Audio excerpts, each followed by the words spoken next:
Então, olha só, gente. Estou enxergando minha tela, né?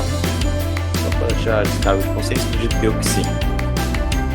Pessoal, então, a disciplina de física, segundos anos, segundo semestre, tá? Como é que vai funcionar a nossa brincadeira aqui? Então, a gente fez semana passada um conselho de classe, né? Então, eu ouvi que vocês falaram, algumas das demandas que vocês passaram lá para os professores. Algumas demandas a gente pode acolher, né? E aceitar elas e observar, não, isso realmente a gente pode mudar, né? Outras demandas, infelizmente, não são possíveis, muitas vezes, da gente ajeitar para vocês, né? Da gente organizar da melhor forma para vocês. Então, por isso que eu vou dar alguns detalhes, né? Vou falar sobre algumas dessas demandas que eu não consigo, muitas vezes, entregar para vocês, né? Que vocês solicitam. E algumas outras que a gente pode ir organizando, né? Você sabe muito bem que vocês têm um canal aberto comigo, vocês podem me chamar sempre no WhatsApp lá para tirar dúvidas ou dar um feedback mesmo, né? Falar, professor, não estou gostando desse jeito que está fazendo, eu acho que se fizesse desse outro jeito seria melhor, tá? Eu vou analisar, vou ver e vou dizer para você se é possível ou não, tá? Pessoal, então, alguns comentários sobre o nosso primeiro semestre, né? Sobre as avaliações, a gente fez 3 tipos de avaliações no primeiro semestre, não sei se vocês lembram, né? Eu fiz todas as avaliações foram feitas basicamente em modo remoto, ou pelo Google Forms, ou pelo SIGA. Quem fez pelo Google Forms foi aquele pessoal que estava fazendo recuperação, né? Então a gente fez o primeiro modelo lá de recuperação, de avaliação lá pelo SIGA, com vocês enviando fotos dos arquivos das resoluções de vocês para o ambiente de tarefas, né? Então, esse foi um tipo de avaliação que vocês fizeram. Teve a recuperação pelo Google Forms, né? Que vocês também enviavam fotos para mim. E depois teve a terceira tipo de avaliação, que foi aquela avaliação pelo SIGA pura, né? Pelo questionário, onde vocês, a partir de um banco de questões, né? Vocês viram que tinha um sorteio dessas questões e cada aluno mais ou menos recebeu questões um pouco diferentes, né? E através desse banco de questões, então, vocês fizeram essa avaliação e era uma avaliação de múltipla escolha, né? Vocês escolhiam uma alternativa lá, resolviam escolher uma alternativa e não precisavam me comprovar o solucionário de vocês. O que eu gostaria de dizer? Eu gostaria de dizer que no segundo semestre a gente vai continuar com esse último modelo, o último modelo que a gente realizou de avaliação. Por quê? Porque eu preciso rapidez para dar o feedback para vocês, para dar as notas de vocês, né? Com as fotos, eu demoro muito tempo. Vocês não têm ideia o que é eu abrir foto por foto, e muitas vezes as fotos sem resolução nenhuma, tá? E eu tentar entender o que vocês estão fazendo naquelas fotos, naqueles exercícios do caderno de vocês. Quando eu pego a prova de vocês e já olho, né, com a letra, eu já demoro um tempinho, né? Porque às vezes tem que fazer a tradução do que vocês escrevem, né? Quando é por foto, complica ainda mais a minha vida, tá? Porque ou não tem nitidez, ou às vezes essas fotos elas vêm desorganizadas, né? Vocês ainda vão seguir enviando tarefas com fotos para mim, tá? Mas eu desde já gostaria de chamar a atenção para vocês, que vocês prestem atenção no que vocês estão mandando para mim, né? Se vocês estão mandando uma foto sem resolução, gente, você tem que olhar, pô, isso aqui não dá para enxergar. Ou tentar mandar uma foto com uma resolução melhor, ou escanear, né? Escanear geralmente é a melhor solução. Eu sei que nem todo mundo tem um scanner em casa, é mais fácil ter o celular e bater uma foto, né? Mas tem que cuidar com a luz, né? Usar luz para poder tirar uma foto bacana e enviar. E outra coisa, pessoal, tentar enviar. Depois eu vou falar nas entregas das atividades sobre os detalhezinhos dessas atividades que vocês vão me entregar, tá? Que está no terceiro tópico ali. Só sobre as avaliações, então, eu vou terminar dizendo que então, a gente vai seguir aquele modelo, banco de questões, né? Possivelmente, eu vou ter lá umas 50 questões dentro do banco e vai ser sorteado para vocês aí, né? 7 questões, mais ou menos. São questões de múltipla escolha, eu não posso muito avaliar o passo a passo de vocês, que é uma coisa que eu gosto de fazer, né? Para ter uma avaliação mais criteriosa, né, dos trabalhos de vocês, mas é o que temos por enquanto nesse ensino remoto, tá? É a maneira que é mais fácil de eu dar a resposta rapidamente para vocês e vocês verificarem se precisam recuperar ou não o conteúdo, se precisam estudar mais, como é que está o desempenho de vocês, né? Sobre as recuperações, eu já fiz a avaliação da recuperação de vocês, está lá no SIGA, tá? Postei lá. Então, quem fez a recuperação pode verificar lá como é que foi essa nota e já foi atualizada também no sistema, tá? Então, se tiver alguma incongruência, se tiver alguma diferença, né, das notas que foram postadas lá na recuperação, né, no SIGA, a partir das recuperações, com a nota que está lá no ambiente notas, né, do SIGA, vocês me avisem, né, mas é para estar já atualizado, tá bom, gente? A gente vai fazer ainda uma recuperação do segundo semestre, do primeiro semestre, tá?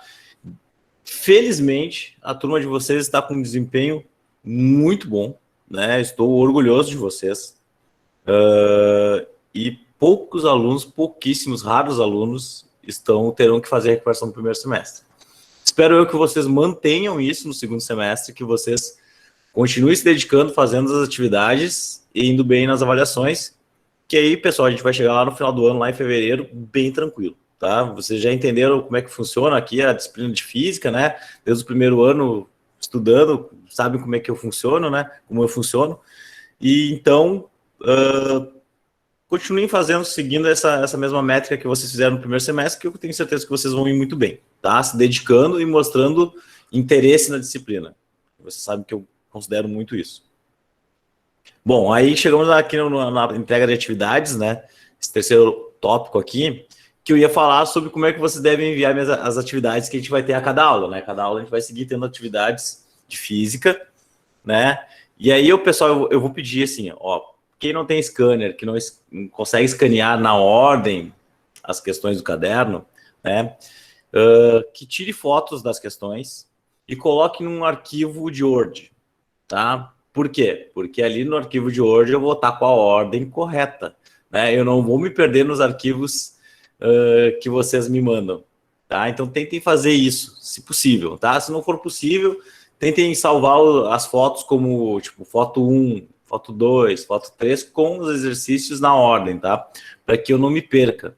Você não tem ideia que às vezes o pessoal manda numa foto 1 o exercício 1 e na foto 2 já está o exercício 6.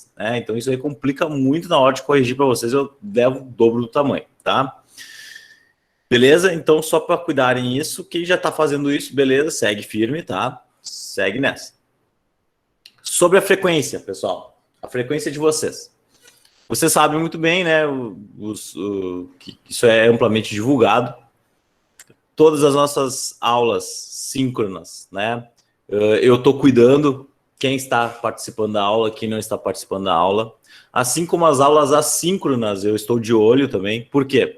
Eu sempre peço no meio das videoaulas que vocês coloquem o nome de vocês e a turma, tá? Algumas vezes eu esqueci de comentar isso aí no vídeo, né? Mas muita gente já sabia que é sempre assim, tá? E já colocava o nome. Mas colocar o nome de vocês e a turma de vocês nos comentários dos vídeos. Por quê? Daí eu tenho uma ideia que pelo menos vocês abriram o link do vídeo, né? Tem uma ideia lá, fulano abriu o link do vídeo, colocou o comentário dele aqui, o nomezinho e a turma. Possivelmente ele assistiu o vídeo, né? Eu fico de olho também, pessoal, no engajamento de vocês lá nos meus vídeos, né? E às vezes eu me decepciono um pouco, porque um vídeo de 1 hora, às vezes tem 15 a 20 minutos de visualização, tá? Então eu quero que vocês pensem que é uma aula de física, né? A gente, quando estava em aula, a gente tinha geralmente 2 horas de atividades, né? Em sala de aula, geralmente, mais ou menos, né? Mais ou menos 2 horas. Então, pessoal, é 1 hora que geralmente vai funcionar nossas aulas síncronas e assíncronas, tá? Geralmente mais ou menos 1 hora. E mais um tempinho para vocês fazerem as atividades, tá? Mais um tempinho. Então, pessoal, é uma aula, tentem assistir o máximo dela, porque às vezes vem gente tirar dúvida comigo, eu falo, ó, acho que tu não assistiu a minha aula, tá? Não quer dizer que tenha acontecido na turma de vocês, eu não lembro bem, tá? Mas teve gente aqui me veio procurar e tirar dúvida de um exercício que eu tinha resolvido na videoaula, certo? Então, tentem assistir as aulas, é importante para a solução das tarefas e para a avaliação de vocês, tá bom? Então, eu estou de olho tanto na frequência das aulas síncronas como nas aulas assíncronas, tá? Como vocês sabem, né, eu não vou fazer chamada. Mas se eu sei que meu aluno está indo lá nas aulas, está frequentando as aulas síncronas, participando, tá assistindo meus vídeos nas aulas assíncronas, pode ter certeza que isso aí vai ser um bônus para ti na hora de uma avaliação de que tu ficar um pouco abaixo da média. Tu ficar um pouquinho abaixo da média lá, eu vou lembrar, pô, o fulaninho estava sempre na minha aula assíncrona, estava sempre participando, sempre tirando dúvida, né? Eu vou lembrar disso e esse cara aí vai ser, eu vou ajudar ele, com certeza, tá? Então, pensem nisso, que a frequência ela é muito importante, apesar de não estar sendo contabilizada aula a aula, tá? Ela é muito importante para que eu acompanhe o desempenho de vocês, tá? E verifique se vocês realmente estão se dedicando à disciplina. Sobre as aulas síncronas e as aulas assíncronas, né? Foi feito um questionário com vocês, onde acho que ela foi um questionário meio geral, primeiro, segundo e terceiro ano, tá? Onde a maioria prefere aulas síncronas. Ok, tá? Mas isso aí é 38% mais ou menos, né? Quem preferia aulas assíncronas, né? Um 32%, 31%, agora não lembro. Então ficou bem dividido, né? Mas a maioria prefere ainda a aula síncrona. Como é que eu vou fazer a disciplina de física? Eu vou seguir na mesma metodologia, pessoal. Eu vou seguir uma aula síncrona, uma assíncrona, uma síncrona e uma assíncrona. Então a gente vai ter encontros virtuais, presenciais, assim, ó, às 8h30 da manhã a gente tem que estar aqui na frente do computador, na frente do celular, de 15 em 15 dias. Lembrando que todas as aulas elas são disponibilizadas lá no YouTube. Mesmo essa aula de hoje, estou gravando, depois eu vou dar uma editada nela e vou jogar lá, tá? Então todas as aulas síncronas ou as aulas assíncronas, elas são colocadas lá no YouTube. Para quê? Para facilitar a vida de vocês, para que vocês tenham fácil acesso às aulas, né? Que a hora que vocês quiserem tirar uma dúvida, vocês abram o YouTube lá, acessem o vídeo, né? Ah, eu quero assistir só aquela partezinha que o professor está falando sobre compreensão isotérmica, que é o nosso conteúdo que vai começar daqui a pouco, né? Sobre compreensão isotérmica, eu quero ver só aquela partezinha. Pô, tu vai lá no YouTube, acha a parte do vídeo e assiste, né? Que é aquele momento. Então, eu acho que isso aí facilita muito a vida de vocês e vocês não precisam, então, até aquele problema de ficar pedindo o link pro professor do OneDrive, né? Para poder assistir em casa, tá? Então, essa é uma coisa que eu vou manter, porque eu acho que deu certo, tá funcionando bem, tá? Que é colocar tanto a aula síncrona como a assíncrona no YouTube. Até porque nas aulas síncronas, muitas vezes, né, eu passo conteúdo muito ligeiro, vocês querem ter o conteúdo no caderno, que é muito importante, e aí ela vai estar lá no YouTube, com material também no SIGA, disponibilizado, né, os slides, pelo menos, e vocês podem pegar tudo por lá e ter o conteúdo no caderno, porque facilita muito na hora de estudar, né, gente? Vocês sabem disso. Beleza? Então, 15 em 15 dias, aula síncrona, né? Semana que vem, eu acredito que vai ser uma aula síncrona, e aí a partir da semana que vem que a gente vai começar a síncrona, tá? Indo uma semana de cada vez um tipo, tá? Eu gosto de deixar as aulas... Na próxima semana é feriado? Na outra. Boa, é verdade. Não. Dia 2. Dia não, 2, não é né? na próxima, na outra. Isso, na outra. Tá, então na próxima semana ainda vai ser síncrona, tá, gente? Vai ser síncrona. Aí na outra semana que for feriado, eu vou ver ainda, possivelmente não tem atividade, né? Porque, enfim, o calendário ele vai seguir com todas as aulas contadinhas, né? Bonitinho, como sempre é no calendário mesmo presencial. Mas semana que vem eu acho que vai ser síncrona, tá, gente? Eu aviso vocês lá pelo grupo e coloco lá na agendinha de vocês têm uma ideia como é que vai ser. Ok. Sobre as dúvidas, pessoal. Essa turma aqui de vocês, apesar do bom rendimento, tá? É uma turma que tira poucas dúvidas ainda. Eu ainda considero que tira poucas dúvidas. Sempre os mesmos alunos me procuram para tirar as dúvidas, né? E isso às vezes eu me preocupo, porque eu conheço vocês, já convivi um ano com vocês, eu conheço das dificuldades que muitos alunos, que muitos colegas têm, tá? Eu sei o que vocês trouxeram lá do primeiro ano de problemas, no segundo ano, e vocês não se preocupem, que a vida é assim mesmo. Às vezes a gente avança, mas a gente tem alguns problemas no passado e a gente tem que melhorar eles, né, para continuar avançando cada vez mais. E eu gostaria que esses alunos que têm as dificuldades também, que têm mais dificuldades, também me procurassem, tá? Eu tenho 300 alunos, eu não vou sair catando aluno por aluno para saber como é que está o rendimento, né? Apesar de acompanhar vocês de perto, mas eu não vou puxar vocês num canto e sair perguntando, ó, como é que tu tá? Como é que tá teu rendimento? Tá bem? Não vou fazer isso, tá, gente? Então, vocês têm que ter essa... Vocês já têm 16, 17 anos, aí vocês já são... não vou dizer que vocês são maduros, mas vocês já sabem como é que vai estar o rendimento de vocês numa disciplina, né? Vocês já sabem se vocês têm que procurar o professor ou não, tá? Vocês já não são mais crianças. Então, não deixe de procurar, tá? Eu geralmente estou sempre online no WhatsApp, tá? Vocês podem me chamar lá, ou podem me chamar no Cigar, no fórum do Cigar, ou podem mandar um e-mail para mim. Vou dizer para vocês que eu acho que a ferramenta do WhatsApp ela é fácil, porque ali a gente vai lá, troca um áudio, né? Vocês mandam uma foto para mim, eu já olho, já vejo se está certo, se não está certo. Pode seguir assim. Nem sempre eu vou responder na hora, tá? Porque às vezes eu estou em aula, ou às vezes eu estou trabalhando em alguma outra coisa, né? Vocês podem chamar final de semana, não é o ideal, né? Todo mundo sabe disso que não é o ideal, mas se apertou a coisa, pode chamar. Eu vou demorar para responder? Possivelmente vou demorar para responder no final de semana, tá? Mas se eu tiver um tempinho, eu vou responder você sem problema nenhum, tá? O importante é que vocês me chamem a qualquer hora, a qualquer momento, né? Para tentar tirar essas dúvidas. Lembrando que quando vocês têm que entregar as atividades, está com um período apertado ali, tem que entregar, né? Tem que postar, já é segunda-feira. Não deixe para a última hora, né? Porque a chance é muito grande que vocês me chamem no domingo e eu não respondo, tá? Beleza? Então, sempre tentar trabalhar com antecedência para que vocês não tenham problema na hora das entregas das atividades. Sobre o vídeo do experimento de física, ó, eu falei lá no grupo de WhatsApp nosso, lá da turma, né? Eu disse que a turma de vocês foi excelente na entrega do experimento de física, né? Que eu ia dizer? Algumas coisas que a gente pode mudar, tá? Que a gente pode melhorar. Eu comentei lá vídeo por vídeo, né? Vocês viram comentários do vídeo de vocês. Tiveram vídeos ótimos, muito bons. Vídeos que eu vi que a galera se dedicou, a galera pesquisou ali um editor de vídeo, botou uma trilha, né? Aí é um vídeo que me impressionava, porque eu abri o vídeo e vinha lá um negócio, experimento de física, né? Cheio de coisas, né, acontecendo na tela, né?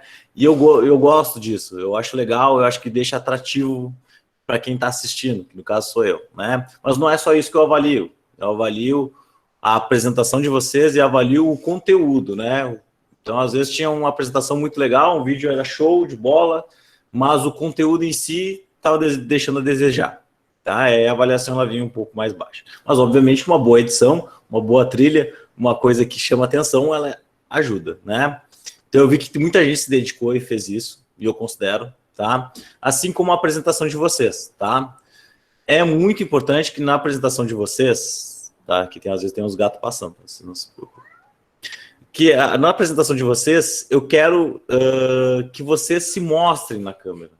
Preciso ver vocês para avaliar vocês. Aqueles vídeos que tinha só narração, tá? Que era só leitura, é um vídeo que eu desconto nota.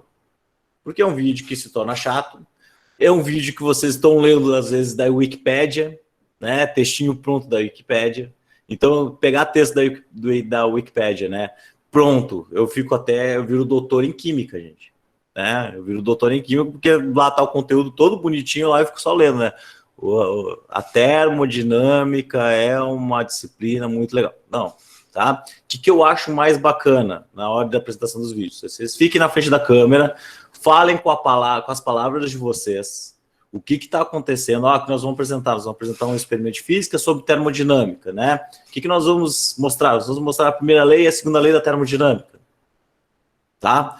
Vocês vão errar, vão ter que repetir algumas vezes? Vão, né? Mas faz parte e eu avalio isso de uma forma muito melhor, tá? Do que textos prontos, narração, né? Textos jogados na tela, torna muito chato o vídeo. Então, nos experimentos de física que vamos ter no segundo semestre também, eu quero que vocês evitem leituras, tá? E evitem narrações.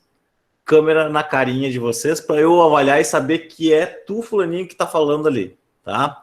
E aí eu posso avaliar, ó, olha só, o Joãozinho, a Mariazinha tá aparecendo na câmera, tá falando, tá participando realmente do vídeo. Tinha alunos que eu não via nos vídeos. E aí como é que ficava? Como é que eu avalio esse cara? Tá? Então pensem nisso. Mas, no geral, os vídeos de vocês foram ótimos, né? A turma de vocês se puxou mesmo, eu gostei pra caramba. Então, só alguns detalhezinhos aí que a gente pode melhorar para o próximo semestre, que vão ser os conteúdos. Então, vocês já podem agora olhar no próximo slide os conteúdos que nós vamos estudar e que vocês... Vai ter um sorteio novamente, né? Que vocês vão poder fazer experimentos de física.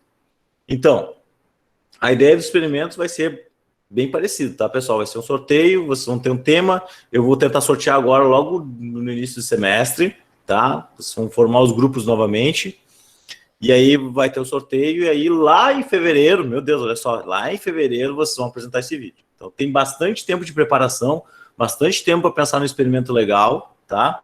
E tem bastante coisa sobre isso aqui. É o conteúdo que tem mais experimento na internet aí, porque tem muita coisa sobre ótica, por exemplo, né? E sobre ondas também, muita coisa mesmo. Então, olha só, gente, o que vai ser o nosso conteúdo programático desse segundo semestre? Olha só, parece pouca coisa, mas é bastante, tá? Nessa área 4 aqui, nós vamos começar estudando gases ideais e as leis da termodinâmica. Esse aqui é o grosso do ensino do segundo ano do ensino médio em física, né? É o principal conteúdo, eu poderia dizer assim. Então, as leis da termodinâmica, né? Que é também, obviamente, o conteúdo mais complexo, que possivelmente vocês terão mais dificuldade, tá? Então, prestar bastante atenção nessa área 4 aqui, beleza? A área 5 é uma área muito bacana, fala sobre ótica geométrica, né? O que vocês vão ter que ter de base aqui bem forte? Geometria. Como o próprio nome diz aqui, ó, é ótica geométrica, então a geometria de vocês tem que estar, aquela parte da matemática, né? Ela tem que estar ok. Vocês vão ver aqui como é que é o comportamento da luz, né? Como é que acontecem os efeitos de reflexão da luz, refração da luz, né? Difração da luz. Então, são várias coisas que a gente vai estudar aqui. E é um conteúdo matematicamente simples, porque geometria é uma coisa que a gente vê lá desde o ensino fundamental. Acredito que vocês estejam tranquilos com relação a essa parte. Mas tem muita física ali, muita ciência envolvida, tá? Ao mesmo tempo. E a área 6, que é a última área, que é a parte de ondas, que é um pouquinho mais do mesmo de ótica, tá? Se vocês mandarem bem aqui em ótica, a parte de ondas vai ser bem tranquilo, tá? Então, os experimentos também serão baseados nesses 3 tópicos aqui, tá? Parte de termodinâmica, ótica e ondas, tá? Aqui tem umas expectativas de possivelmente onde a gente vai fazer as nossas avaliações, né? Essas datas podem mudar, podem, mas só para vocês terem uma base, né? Quando que a gente vai ter avaliação de física. Na parte 4 aqui, possivelmente nós faremos uma avaliação dia 23. Dia 23 de novembro tem uma avaliação de física, SIGA-A, questionário, banco de dados, né? Aqueles bancos de questões com sorteio, aquele mesmo modo, tá? E a entrega das atividades que geram pontos extras, né? Que é aquela atividadezinha que salva vocês muitas vezes. Tipo, o cara ficou com 6 na prova, com a atividadezinha, quase, se ele entregou todas as atividades, possivelmente ele vai ter uma média, tá? Aqui também, ó, a quinta avaliação vai ser dia 11 de janeiro, então vai ter o recesso de Natal e Ano Novo, a gente volta, e ali, dá 2 semaninhas de janeiro, a gente faz a segunda avaliação. Então, a gente vai ter ali a primeira semana para relembrar os conteúdos, né? Tirar aquela parte das festas de final de ano, né? Dando aquela comilança, né, que a gente faz. E aí, então, a primeira semaninha para a gente dar uma aliviada nisso, e depois, a segunda semana, a gente faz a nossa segunda avaliação. E a terceira avaliação, lá no final do semestre, né? Em fevereiro, dia 15, parte de ondas, e a entrega do experimento de física, que vale 5 pontos. Se fizer um experimento show de bola, pode ter certeza que eu vou te dar 5 pontos da melhor forma possível, tá, gente? Então, a nossa disciplina é dividida mais ou menos dessa forma aqui, para vocês terem uma ideia mais ou menos das datas e irem se preparando, né? E aí, de repente, até pedir para os outros professores não encherem vocês de coisas nessas datas aqui, para vocês poderem estudar física, tá? A mesma coisa eu digo para vocês, tá, pessoal? Quando vocês estiverem muito apertados mesmo, e me provarem que vocês estão muito apertados mesmo com outras cadeiras, a gente pode dar uma aliviada algumas vezes, né? Nas tarefas que eu dou para vocês. Sempre vai ter alguma coisa, mas eu dou uma aliviada, né? Põe menos questões, etc, etc. Beleza? Por que eu sempre ponho a tarefa, pessoal? Nas aulas. Por quê? Porque a gente assiste a aula e a gente precisa aplicar o que a gente aprendeu, tá? Então, é importante que vocês tenham as tarefinhas, por mais bobas que elas sejam, né? As tarefas de hoje eu considero elas muito bobas. Porque o conteúdo ele é muito simples de início, mas depois ele vai ficando um pouquinho mais complicado, tá? Mas se tu fizer as tarefinhas bobas, tu vai aprendendo e quando chegar lá nas partes mais complicadas, tu vai estar muito bem preparado, tá bom? Então é assim que funciona, não adianta, né? É treino, tudo na vida é treino, né? Inclusive é física. Seguindo. Termodinâmica, tá? Então eu parei essa parte do feedback que eu estava dando para vocês aqui sobre o primeiro semestre e o que nós vamos fazer no segundo semestre. E a gente vai falar um pouquinho de termodinâmica hoje, tá? Um pouquinho só, deixa eu ver quanto tempo. Eu tenho um tempo razoável aqui. Mas eu não vou me alongar muito, tá, gente? Vai ser bem rapidinho. Acho que vocês vão ver aí que a aula de hoje é bem tranquila, tá? Aí na aula que vem, aí a gente vai começar a complicar um pouquinho mais aí. Mas se tu ir comigo, bem de levezinho, vai estar tudo certo, tá? Pessoal, então termodinâmica. Nesse slide aqui eu já coloquei aqui algumas figuras emblemáticas que farão parte de nós, do estudo da termodinâmica, né? Aqui nós temos uma parte de uma usina termonuclear aqui, né? Aqui nós temos um motor, né? Então, por que eu coloquei essas figuras aqui? Porque ambas as figuras, né? Elas usam um princípio da termodinâmica muito simples. E é nisso que a termodinâmica se baseia na hora de a gente estudar ela e entender a ciência que está por trás da termodinâmica, que é a parte de converter energia térmica, né? Então, nós temos energia térmica, que é o que nós estávamos estudando anteriormente, com calor, temperatura, né? Todas aquelas variáveis que a gente estava utilizando lá para estudar termologia, né? A quantidade de calor, dilatação, todas aquelas coisas lá. Converter essa energia que está relacionada à temperatura dos objetos, né, em trabalho. Para quem não lembra o que é trabalho, né? Trabalho é aquela grandeza física. Deixa eu ver, eu pegar uma caneta branca aqui. Branca. Trabalho é aquela grandeza física, né? Que a gente pode representar pela letra W ou pela letra tal, né? O livro de física do Buongiorno utiliza a letra tal. Algumas vezes, em algumas aulas, eu usei o W, mas os dois significam trabalho para a gente, tá? E o que é o trabalho? É a maneira como eu estou implementando essa energia, como eu estou gastando energia. Geralmente, para quem lembra, trabalho, por definição, é força vezes deslocamento. Então, toda vez que eu tenho uma força aplicada e eu efetuo deslocamento em alguma coisa, né? Eu tenho um gasto de energia, e o gasto de energia que nós chamamos como trabalho, certo? Então, qual é a ideia aqui? A ideia é a gente pegar essa energia do calor, das mudanças de temperatura, das variações de temperatura, ou não só das mudanças de temperatura, pode ser mudança de pressão, ou pode ser mudança de volume, a gente vai ver isso aí já, né? E utilizar isso para realizar trabalho, para gastar essa energia, né? Como é que pode utilizar isso aí? Muito simples, no exemplo do motor, eu estou pegando o calor da combustão, né, da gasolina com ar, com uma faísca, né, a gente fez a combustão da gasolina, e essa gasolina, ao fazer essa explosão, essa pequena mini explosão controlada, né, ela faz o deslocamento de um pistão, trazendo o deslocamento porque apareceu uma força. Então, se eu realizei uma força sobre o pistão, ele se deslocou em uma determinada direção, eu realizei trabalho, né? Para quem não sabe, então, como é que funciona o motor de um carro, né? Funciona lá com o deslocamento de pistões, né? Deslocamentos controlados que fazem girar um sistema lá muito peculiar, né? Que é utilizado nos carros, né? Para girar uma roda, né? Obviamente um sistema muito mais complexo. Eu não vou entrar nesse mérito de como esse movimento dos pistões fazem girar uma roda, mas para vocês terem uma ideia, que eu estou usando o calor e a temperatura e uma combustão de alguma coisa, ou seja, energia térmica, para realizar trabalho. Beleza? Mas para a gente chegar nesse nível de complexidade, a gente tem que começar lá do início, tá? E aí eu vou lembrar vocês dos estudos dos gases, tá? Dos estudos dos gases. Então, para quem não lembra, quando a gente estava estudando termologia, a gente estudou mudanças de fase na última parte, né? E aí tinha uma coisa que nós chamávamos, que a gente chamava, deixa eu ver aqui, deixa eu achar minha caneta. Agora eu tenho que pegar uma caneta preta aqui. Pegar uma caneta vermelha, tá? A gente chamava de diagrama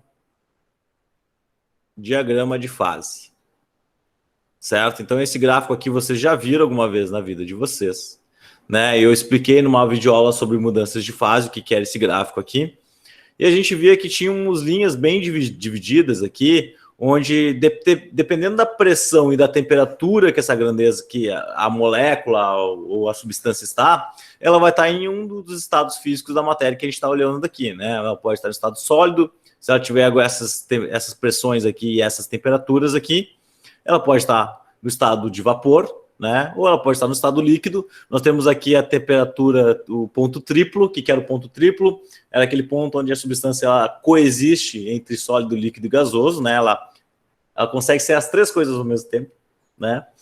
E depois nós tínhamos um ponto aqui que era muito interessante, que é o ponto crítico de uma substância. Que quando a gente ultrapassava aquele ponto crítico de pressão e temperatura, a substância ela se tornava um gás. E quando ela se tornava um gás, o que acontecia com esse gás? A gente poderia começar a variar a pressão dela para cima e para baixo aqui, e ela se mantinha como gás, né? Aqui, ó, nas outras fases da matéria, se eu modificava a pressão aqui, ela podia passar de líquido para vapor, por exemplo, tá? Se ela estava em sólido, aqui eu diminuo a pressão, ela pode virar vapor.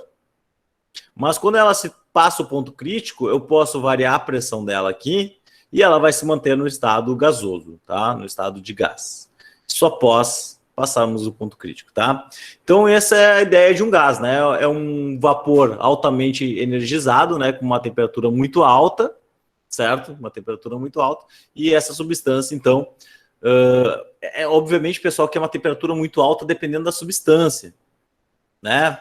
Tem substâncias que são gasosas à temperatura ambiente, né? Então depende muito da substância, mas obviamente que tem que ter passado esse ponto crítico aqui, tá? Beleza. Se a gente pensar na água, né? Pensando na água como uma substância, obviamente que a gente sabe que a temperatura tem que ser muito maior que 100 graus, né? Que em 100 graus ela é vapor.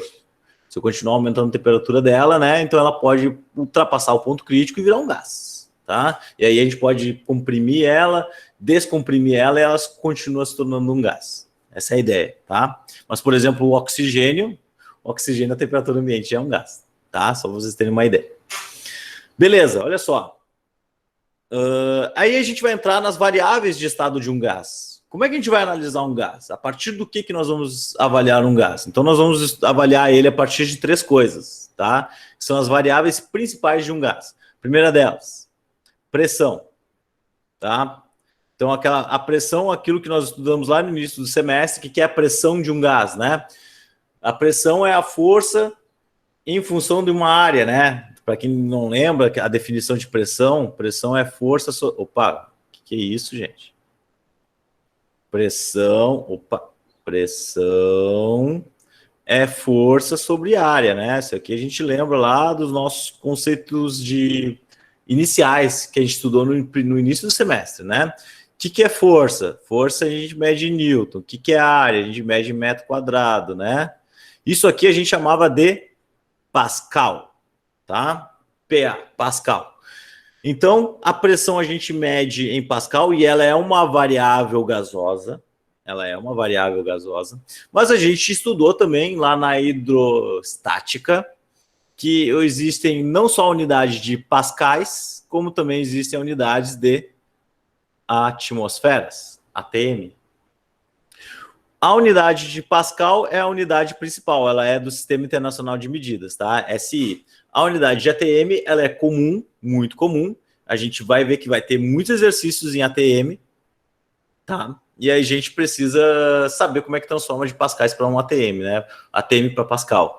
Já vou deixar aqui do ladinho para vocês lembrarem que uma atmosfera é basicamente, aproximadamente, 1/10⁵ pascais, tá? Só para vocês terem uma ideia de como a gente pode fazer algumas transformações aqui, ó, de unidades, dessas unidades que podem aparecer aqui nos exercícios para nós sobre pressão, tá? A pressão pode ser dada em Pascal, pode ser dada em atmosferas, e é uma das variáveis de estados de análise de um gás. Sempre que eu for analisar um gás, eu vou ver qual a pressão que está esse gás. No caso, para a gente avaliar isso, a gente precisa colocar o gás dentro de um cilindro, né? De um objeto, de um recipiente. E aí, o que vai ser a pressão? Vai ser a pressão que essas moléculas estão fazendo nas paredes do recipiente, certo? Como é que elas estão se chocando lá nas paredes do recipiente? Se elas se chocam com muita força, a pressão é maior, certo? Se elas se chocam com pouca força, né? O deslocamento delas não é tão grande, então a pressão é menor dessas partículas dentro do recipiente, e é assim que a gente analisa um gás, né? A gente precisa colocar ele dentro de alguma coisa para poder ver qual é a pressão que nós temos ali. Outra variável de estado que nós temos é o volume.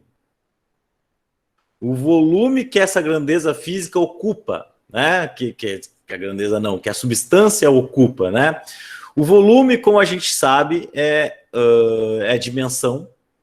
É dimensão, né? Então, se a gente tem uma dimensão, a gente tem comprimento. Se a gente tem duas dimensões, a gente tem área.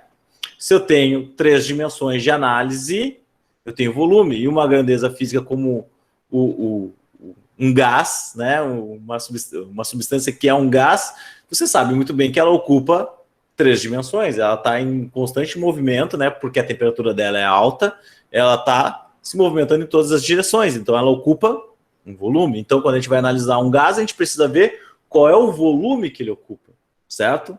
Beleza? Então, isso aqui é uma variável de estado também gasosa, né? Então, o volume que a gente sabe que a gente mede ela em metros cúbicos no Sistema Internacional de Medidas. Porém, contudo, essa grandeza física ela pode muitas vezes aparecer em litros também para nós, tá? Litros também é uma unidade de volume. Então, metros cúbicos ou litros, ou às vezes até centímetros cúbicos em alguns exercícios aparece também, centímetros cúbicos algumas vezes, né? Vocês sabem mexer, transformar metros cúbicos para centímetro cúbico. Eu sei disso que você sabe, tá? Eu sei que vocês já viram isso. Aquelas tabelinhas que eu monto para vocês, está no caderno de vocês. Você sabe muito bem como é que transforma metros cúbicos para centímetros cúbicos, né? Mas, metros cúbicos para litros, como é que a gente faz? Vocês têm que lembrar que 1 litro é igual a 1 decímetro cúbico. 1 decímetro cúbico. E 1 decímetro cúbico, tá? Para quem não lembra, lá, ó, vou botar aqui, vou ter que fazer a tabelinha, né? Não adianta. Ó, vou botar já do centímetro cúbico aqui. O decímetro cúbico está aqui e do metro cúbico está aqui. Tá? Ó, faz as paredinhas, faz as divisões, metro cúbico, tem que ter 3 casinhas em cada uma, né? 3 casinhas, ó. Beleza? Pessoal, se eu tenho 1 decímetro cúbico, quantos metros cúbicos eu vou ter, então? Olha só, 0,001. Então, isso aqui é a mesma coisa que 0,001 metros cúbicos. Beleza? Então, só para vocês terem uma ideia como é que eu transformo essas unidades aqui. Por que está fazendo isso, professor? Porque vocês vão usar, pode ter certeza. Tá? Alguma hora vai ter que fazer essas transformações aqui. Beleza? Além do volume, qual é a outra grandeza física que estará envolvida no gás, no estudo de um gás? Obviamente que vocês já sabem, é ela, a temperatura. A temperatura é uma variável de estado de um gás, tá? Beleza. O que acontece, pessoal, na temperatura? A temperatura a gente mede em Kelvin. Kelvin, tá? Aqui, ó, temperatura é o casão, Kelvin. Mas a gente sabe que muitas vezes nós usamos graus Celsius, né? E a gente sabe transformar de graus Celsius para Kelvin? Sabemos, né? Como é que transforma graus Celsius para Kelvin, gente? Muito simples, né? A temperatura em Celsius é igual à temperatura em Kelvin menos 273. Isso aqui a gente já viu quando tinha aquelas equações, né, gigantescas lá de estudo de gases, né, etc. Tá? Então, gente, Aqui, pera um pouquinho. Deixa eu ver se eu estou certo aqui. Não, estou certo. Estou certo, estou correto. É isso aí mesmo. Tesão menos 273 graus para ter a temperatura em Celsius. Se eu quiser a temperatura em Kelvin, é a temperatura C mais 273 daí, né? Mais 273, só muda a questão do sinal, né? Você tem que sempre lembrar, pessoal, que a temperatura em Kelvin é maior que a temperatura em Celsius, né? Então, daí tu já pode saber se é mais ou menos, beleza? Então, a temperatura pode aparecer em Kelvin ou pode aparecer em Celsius. Beleza, gente? Essas são as 3 variáveis de estado: pressão, volume e temperatura. Não se esqueçam delas, tá? Pessoal, agora eu vou falar aqui um pouquinho, tá? Vou tentar me adiantar aqui mais, porque vocês falaram, uma coisa que eu lembrei agora, né? Eu vou lembrando das coisas ao longo da aula. Vocês falaram que nas nossas aulas, que não gostariam que as aulas fossem muito longas, né? Aulas de mais de 1 hora. Mas como vocês veem, gente, às vezes é impossível eu dar uma aula de 40 minutos, de 35 minutos, porque eu teria que cortar o conteúdo agora. Por exemplo, se eu quisesse dar uma aula de 40 minutos, eu teria que cortar agora. Vocês ficariam só com a introdução, né? Aí na próxima aula eu teria que rever o que a gente viu para poder continuar. Então, muitas vezes é muito difícil, pessoal, a gente fazer uma aula com menos de 1 hora. Aí eu peço que vocês tenham paciência, que vocês se concentrem, que vocês tentem deixar as coisas do mundo lá fora, né, da família enchendo o saco para vocês fazerem outras coisas do dia a dia, né, que vocês estão agora trabalhando, estão estudando, né, que vocês tentem ficar, às vezes, essa 1 hora em frente ao computador. Eu sei que é muito difícil. Às vezes eu tenho que ficar 4 horas na frente do computador, gente, para assistir reuniões. Não é legal, ninguém gosta, tá? E é muito difícil. Uma reunião ao vivo a gente consegue se manter, mas uma reunião via computador eu sei que é muito difícil. Mas tentem se manter. Nem sempre a gente vai fazer coisas agradáveis na vida, lembre-se, né? Mas ficar 1 horinha aqui me aguentando um pouquinho, tá, gente?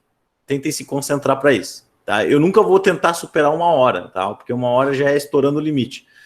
Mas, e sempre que der, eu vou tentar fazer aula de 40 minutos. Mas, gente, às vezes é impossível, tá bom? Só queria que vocês entendessem um pouquinho disso. O modelo de um gás, pessoal, tá? Então, aqui são algumas características que um gás deve ter. Aqui, ó, as partículas se movem em todas as direções. Isso eu já tinha falado para vocês. De modo desordenado, tá?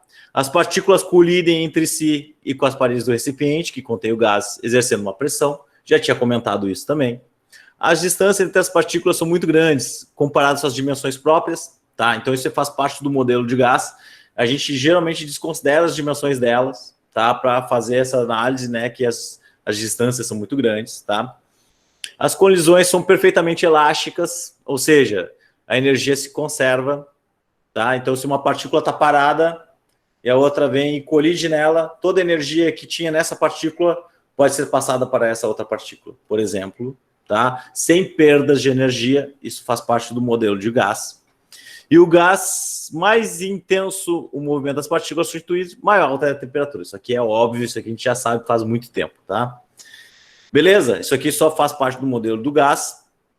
E aí, quando a gente vai estudar os gases, a gente vai estudar os gases da maneira que nós chamamos de maneira mais perfeita que existe, que são os gases ideais, né? Então, essa parte do conteúdo sobre quem nós vamos falar sobre os gases ideais. Então, para a gente ter um gás ideal, ó, é que é aquele em que os efeitos das forças intermoleculares e o tamanho das suas moléculas podem ser desprezados. Ok?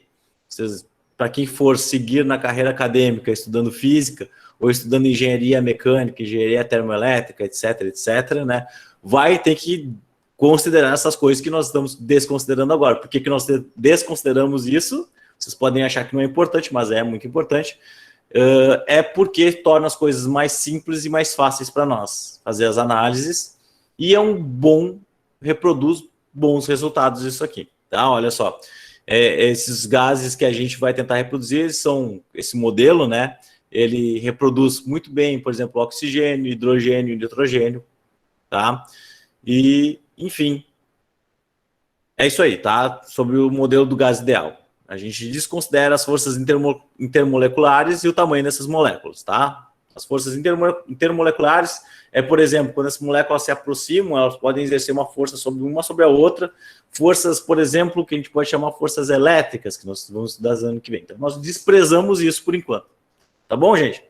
Só para vocês entenderem que modelo nós estamos falando. E aí, galera, olha só. aqui já tem um exemplozinho de 3 estados de um gás, ó. Um gás com baixa temperatura, 100 Kelvin, sobre um volume de 2 metros cúbicos e uma pressão de 125 pascais. Olha só o que acontece, por exemplo, se eu aumentar a temperatura desse gás e manter o volume constante. Olha só, mantive o volume constante, o que aconteceu com a pressão?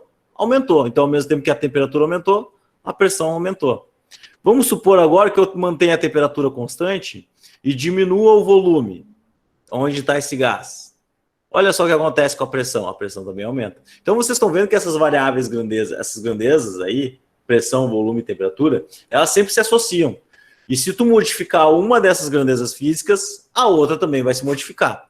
Beleza? Algumas coisas são bem óbvias, né? Como, por exemplo, aqui, ó, se eu diminuir o volume do sistema, obviamente que a pressão lá dentro vai aumentar, certo? É aquela historinha da seringa. Vocês já pegaram uma seringa de injeção, né? Aí vocês tampam a boca dela lá de baixo, né? Tampam. E aí vocês tentem apertar aqui embaixo para ver o que acontece.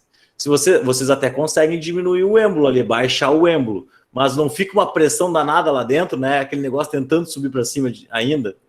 Então, é como se fosse esse caso aqui da diminuição do volume. Eu estou diminuindo o volume da seringa e a pressão lá dentro vai aumentar bastante. Tá bom? Só para vocês terem uma ideia. Ó, para finalizar, gente, vamos lá. Eu vou mostrar para vocês a primeira transformação gasosa que tem, tá? Que existe, que é a mais simples que vocês vão ver. E aí, finalizando essa partezinha aqui, eu só vou mostrar para vocês as tarefinhas já vão estar lá no Siga, e aí vocês peguem elas e já podem começar a fazer. É bem simples, tá, gente? É bem simples. Então, esse carinha aqui, ó, pessoal, é o Robert Boyle, né? Olha só a época que ele viveu, 1627 e 1691. Viveu bem esse cara aqui, hein? Para a época, ele até viveu bastante. E esse cara aqui, ele fez vários experimentos com gases, tá, pessoal? Vários experimentos com gases. Ele tem muita contribuição, né, principalmente nessa parte de transformações gasosas aqui. O que ele observou? Olha só. Ele pegou um gás, e a historinha lá da seringa, olha só a seringa, olha o volume que esse gás tá comportando aqui. Aí ele começou a botar pezinhos em cima. Mas como é que ele botava esses pezinhos, pessoal? Ele botava esses pezinhos bem devagarzinho. Ele colocava o pezinho e deixava se estabilizar. Botava outro pezinho e deixava se estabilizar também. Tá? Botava outro peso e deixava se estabilizar. O que ia acontecendo? Ia diminuindo o volume. Tá? E ao mesmo tempo, só que como ele fez isso aqui bem devagar, a temperatura não mudou. E para esse processo que a gente tem, onde a temperatura não muda, a temperatura, ela é constante,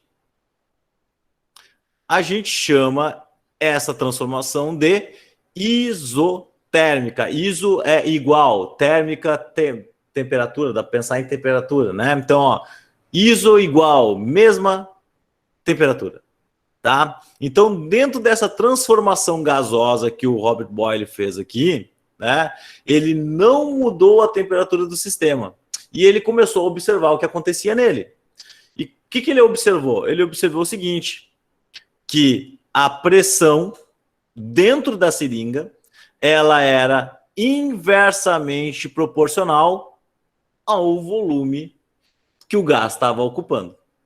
Isso é meio óbvio, né? Lembra que quando menor o meu volumezinho que eu tenho ali, que o gás está ocupando, maior vai ser a pressão que ele vai exercer nas paredes? O exemplozinho da seringa que eu estava falando para vocês, né? Que tu aperta a seringa aqui com o dedo embaixo, não dá uma pressão danada para o negócio levantar para cima de novo? Por quê? Eu estou diminuindo o volume e a pressão está aumentando, certo? Então, o que o Robert Boyle viu? Ele observou isso aqui, ó, que a pressão e volume são inversamente proporcionais. Daí ele chegou a uma brilhante conclusão também, que o produto da pressão vezes o volume, ele é uma relação constante. A multiplicação da pressão e do volume num sistema fechado é uma relação constante. Então, olha só, pessoal. Se eu tenho aqui, ó, a pressão A e o volume A de uma substância, e eu quiser encontrar qual a pressão que essa minha substância vai estar quando eu tiver um volume B, eu posso usar essa relação. Porque P vezes V é sempre constante. Então, a relação do estado A e do estado B é uma relação direta, tá? P vezes V é igual a PB VB, porque essa multiplicação dentro de um sistema fechado tem que se manter sempre constante. E este gráfico que vocês estão vendo aqui é o gráfico de uma substância, de uma transformação isotérmica. Então, a cara de uma isoterma, isso aqui é uma curva que a gente chama de isoterma, essa curva aqui, isoterma. A cara da isoterma é sempre igual. Essa curva aqui, essa coisa curvada, é o gráfico de uma isotérmica, tá? Então, quando a gente fizer um gráfico de pressão por volume, a gente vai ter um gráfico que é uma curva, tá? E cada curva vai ter uma determinada temperatura, tá? Aqui as temperaturas estão aumentando, ó. Quanto mais para cima estão essas curvas, maior a temperatura que tem essa substância. Beleza? Então, para vocês terem uma ideia, quando você botar o olho num gráfico de pressão de volume, e ele for essa cara curvada, sabe que aquilo ali é o gráfico de uma isotérmica, ou seja, temperatura constante. Iso igual temperatura térmica, tá? Beleza? Para vocês decorarem. Isso aqui, para quem for fazer Enem, sempre cai, tá, gente? Todo ano cai uma questãozinha sobre transformações gasosas. Vamos fazer um exercício. Olha só. Rapidão, tá? Rapidão. Um gás que possui possui como características macroscópicas pressão a 10 pascais, 10 PA, volume a 5 metros cúbicos e temperatura de 300 Kelvin, sofre uma transformação isotérmica. Opa, isotérmica, a temperatura A vai ser igual a temperatura no momento B, ou seja, não vai mudar, vai seguir 300 Kelvin, beleza? Isso que ele está dizendo aqui, ó, uma transformação isotérmica. E aí ele passa a ter uma pressão de 5 PA. Ele diminuiu a pressão no estado B aqui. Quais as características macroscópicas do gás após a transformação? Então, após a transformação, a temperatura se mantém constante. E o que acontece com o volume? Vamos descobrir. Olha só. PA-VA é igual a PB-VB. Beleza? PA era 10 pascais, volume A era 5 metros cúbicos, pressão B passou a ser 5. Qual é o volume B? Olha só que barbada, hein? 10 vezes 5 é 50, que é igual a 5 VB. Passa esse 5 dividindo, então fica 50 por 5. Qual é o novo volume que ocupa esse gás? 10 metros cúbicos. Então, eu aumentei o volume e, obviamente, a pressão diminuiu, né? Então, ó, volume B, 10 metros cúbicos, pressão B, 5 pascais, e a temperatura no estado B é igual, porque é uma isotérmica, 300 Kelvin. Beleza? Viram como é fácil fazer esse exercício, gente? É simples, muito simples, tá? Só usar a relação aqui, ó. Vou mais uma aqui, ó. Analisando um gráfico agora, olha só. Uma curva isotérmica em azul. E aí eu vou pegar os pontos principais, olha só. O P1 e o V1. Esse aqui é o estado 1. Ó, estado 1. Estado 1. Qual é o volume 1? 16 litros. Qual é a pressão 1? 5 pascais. 5 pascais. Qual é o estado 2? Estado 2. Ó, a pressão 2, não sei. Eu sei o volume 2. Volume 2 vai ser de 2 litros. Pressão 2, não sei. O que eu vou usar? P1, V1, P2, V2. Aqui, pessoal, vou pedir para vocês tomarem cuidado. Por que tem que tomar cuidado? Por um simples motivo. Se a pressão está em pascais, o volume tem que estar em metros cúbicos, beleza? Por que a gente já vai se acostumar a fazer isso desde agora, tá? Mesmo que não influencie agora nesse resultado, nesse exercício. Porque tem que manter essa relação de se a pressão está em pascal, o volume tem que estar em metro cúbico, senão dá zica, tá, gente? Então, olha só, por exemplo, aqui, ó. Vamos lembrar. Lembra aqui, ó, olha só, variáveis. 1 litro é 0,001 metro cúbico. Ó, então, 1 litro é igual a 0,001 metro cúbico, né? Beleza? Então, se eu tenho 16 litros, quanto que vai ser isso aqui? Isso aqui vai ser 0,016 metros cúbicos. Se eu tenho 2 litros, isso aqui vai ser 0,002 metros cúbicos, né? Seguindo a mesma relação daqui, belezinha? Fazendo isso, P1V1, que é igual a P2V2. Simplão. Então, ó, o P1 vale 5 pascais, o V1 vale 16 litros, 0,016. P2, não sei. V2 vale quanto? 2, 0,002. Então, como é que fica a brincadeira aqui? Ó, 5 vezes 0,0016. 5,0.016. 00 não. 0,008. Opa. 0,08. Ó, isso aqui dá 0,08. Passa isso aqui dividindo. 0,002. Será que vai dar uma pressão grande ou pequena? O que aconteceu com o volume? O volume não diminuiu? Então, olha só. 0,08 dividido por 0,002. Incríveis. 40 pascais. Pode fazer aí na tua calculadora, confirmar com esse resultado aqui. A pressão, obviamente, ela aumentou. Diminuiu o volume, pressão estoura. Tá?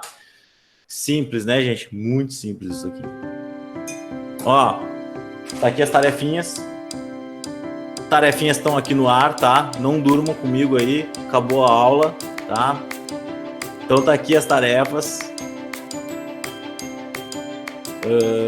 E é isso aí, galera. Não vou ficar deixando vocês mais tempo aqui.